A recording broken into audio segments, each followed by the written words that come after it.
Hello student, today I am going to explain you the remaining part of periodic classification of elements.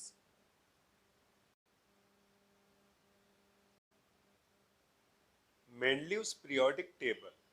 जब Mendeleev ने periodic table बनाई थी उस समय केवल 63 एलिमेंट्स के बारे में जानकारी थी।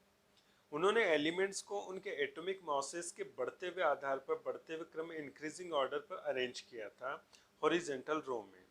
उन हॉरिजॉन्टल रोज को अब पीरियड्स कहते हैं और जो वर्टिकल कॉलम थे उसको ग्रुप्स कहते हैं। Characteristic features of Mendeleev's periodic table. इसमें जो हॉरिजॉन्टल कॉलम्स थे वो 7 थे जिसको डिनोट किया जाता है 1 to 7 से, और जो वर्टिकल कॉलम्स थे वो 8 थे जिसको रोमन में डिनोटेड किया जाता है। Each group is divided into 2 सब ग्रुप्स। जो ग्रुप थे 8 उनको दो दो सब ग्रुप में डिवाइड किया गया और इनको डिनोटेड किया गया ए और बी से। Achievements of Mendeleev's periodic table.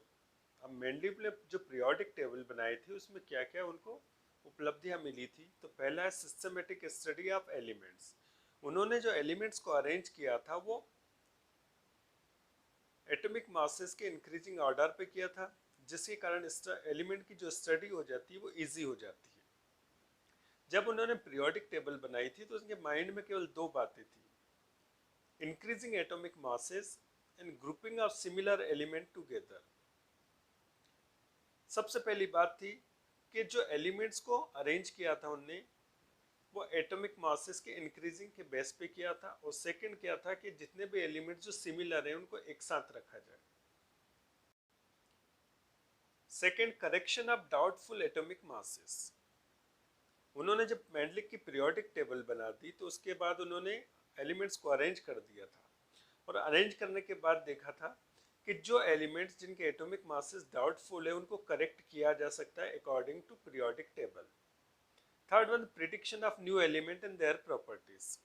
Mendeleev ने जब पीरियोडिक टेबल बनाई थी तो कुछ स्पेस या गैप्स को छोड़ दिया था, क्योंकि उस समय सभी एलिमेंट्स के बारे में पता नहीं था।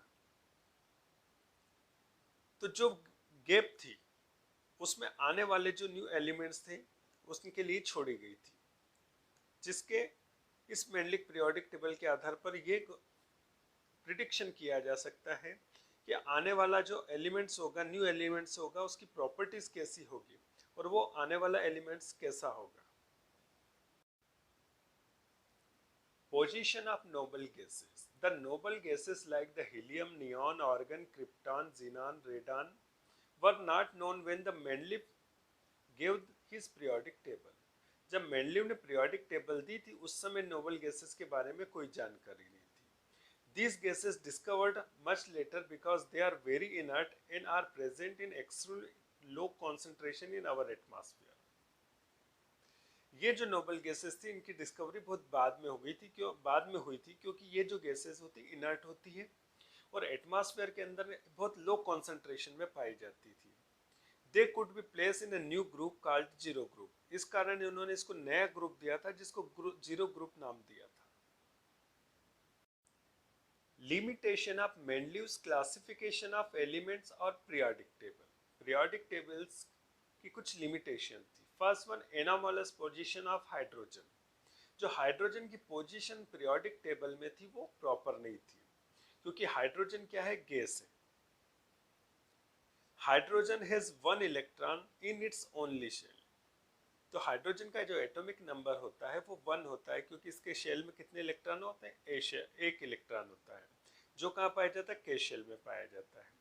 Alkali metal also have only one electron in their respective outermost shell.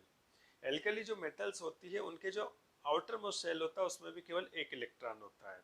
Therefore, many properties of hydrogen are similar to those of alkali metals. इसी के कारण जो एल्कली मेटल्स होते हैं और जो हाइड्रोजन होते हैं इन दोनों की प्रॉपर्टीज क्या होती है, सिमिलर होती है। For example, like the alkali metals, hydrogen combined with the halogen, oxygen and sulfur to form compound having the similar formula as shown below. For example, like alkali metals, hydrogen combined with halogens, जैसे hydrogen combine होती है halogen के साथ, oxygen के साथ, sulphur के साथ, वो जो कंपाउंड फॉर्म करती है, वो जो कंपाउंड होता है एल्कली मेटल के कंपाउंड के सिमिलर होता है। Position of isotopes. Isotopes were discovered long after Mendeleev gave his periodic table. Mendeleev ने जब पीरियोडिक टेबल दिया था उसके बहुत समय के बाद में आइसोटोप्स के बारे में डिस्कवरी हुई थी। Isotopes are the atoms of same element having the similar chemical properties but different atomic masses. ऐसे एलिमेंट्स जिनके एटॉमिक मासेस डिफरेंट होते हैं लेकिन एटॉमिक नंबर क्या होते हैं, सेम होते हैं, उनको आइसोटोप्स कहते हैं। For example hydrogen has 3 isotopes. Hydrogen के कितने आइसोटोप्स हैं? 3। Protium, deuterium and tritium. Having the atomic mass कितने होंगे इनके? 1, 2 एंड 3 होंगे, लेकिन एटॉमिक नंबर कितने होंगे? 1, 1, 1 होंगे।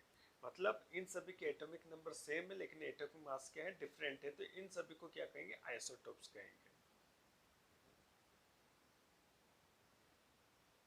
Similarly, carbon has 3 isotopes. Carbon के भी 3 आइसोटोप्स होते हैं, C12, C13 and C14। और क्लोरीन के 2 आइसोटोप्स होते हैं, Cl35 and Cl37।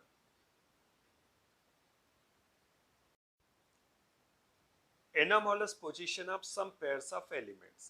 मेंडलीव ने जब पीरियोडिक टेबल बनाई थी तो उसमें जो एलिमेंट्स को अरेंज किया था एटॉमिक मासेस के इंक्रीजिंग के आधार पर किया था, लेकिन कुछ केसेस में उन्होंने कुछ एलिमेंट्स को अरेंज कर दिया था उनकी प्रॉपर्टीज की सिमिलरिटीज के आधार पर, जिससे रिजल्ट ये हुआ कि कुछ एलिमेंट्स ऐसे थे जिनके एटॉमिक मास ज़्यादा थे, उनको लो एटॉमिक मास वाले एलिमेंट्स के पहले रख दिया। जैसे एग्जांपल ले कोबाल्ट, इसका एटॉमिक मास हायर होता है, इसको पहले रख दिया, निकल के पहले रख दिया। तो जो कोबाल्ट होता है इसका एटॉमिक मास कितना है? 58.93 होता है, जबकि निकल का कितना है? 58.71 है। तो इसको कोबाल्ट को कहाँ रखना था? निकल के बाद में रखना था, लेकिन कहाँ रख दिया? निकल के पहले रख दिया था, जिसके कारण इनकी पोजीशन जो है वो डिस्टर्ब हो गई, जिसके कारण पीरियोडिक टेबल यहाँ पर फेल हो गई। No resemblance of element within sub groups. जो सब ग्रुप्स के अंदर जो एलिमेंट्स थे उनमें कोई सिमिलरिटीज नहीं थी। In Mendeleev's periodic table, the elements placed in the group having the similar chemical properties. But there is no similarities in the properties of element in two subgroups in particular group. तो मेंडलिक ने जो periodic table बनाई थी उसके अंदर जो group थे उनके अंदर जो एलिमेंट्स रखे थे उनके अंदर जो उनकी प्रॉपर्टी, केमिकल प्रॉपर्टी थी, सिमिलर थी, लेकिन जो सब ग्रुप के अंदर जो एलिमेंट्स थे उनकी जो प्रॉपर्टी थी वो सिमिलर नहीं थी। एग्जाम्पल है lithium, sodium, potassium, rubidium, caesium present in A group first एक। ये सभी जो एलिमेंट्स हैं इनको फर्स्ट एक ग्रुप में रखा गया था। Are quite different from coinage metals. ये एक दूसरे से क्या है? थोड़े डिफरेंट होते हैं। Such as the copper, silver and gold present in group first B. Next one, different group of similar elements. अलग अलग ग्रुप्स के अंदर जो डिफरेंट ग्रुप्स के अंदर सिमिलर एलिमेंट्स को रख दिया था। In some cases the element with the similar property have been placed in different group. ऐसे एलिमेंट जिनकी प्रॉपर्टी सेम थी जिनको एक ग्रुप में न रखते हुए अलग अलग ग्रुप में रख दिया। जैसे example copper and mercury have many similar properties, but copper has been placed in first B group while the mercury has been placed in second B group. जो कॉपर और मर्क्यूरी थे दोनों की प्रॉपर्टी बहुत ज़्यादा सिमिलर होती है, लेकिन कॉपर को अलग ग्रुप में रख दिया तथा मर्क्यूरी को अलग ग्रुप में रख दिया था। Uncertainty in prediction of new elements. जो नए एलिमेंट्स आने वाले थे उनके प्रिडिक्शन की कोई निश्चितता नहीं थी। In Mendeleev's periodic table, the elements are in increasing order of their atomic masses, but the atomic masses do not increase in the regular manner in going to form one element to next.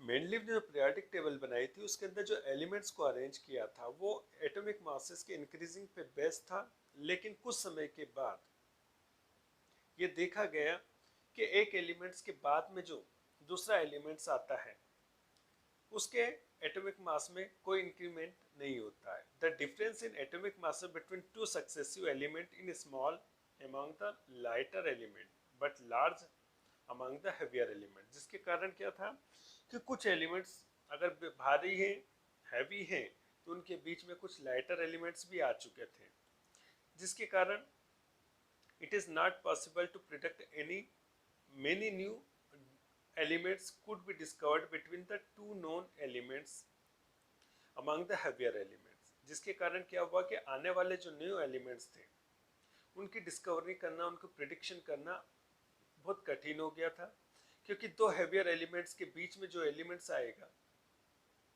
वो lighter wait का होगा या heavy weight का होगा, इसके बारे में prediction करना बहुत कठिन हो गया था।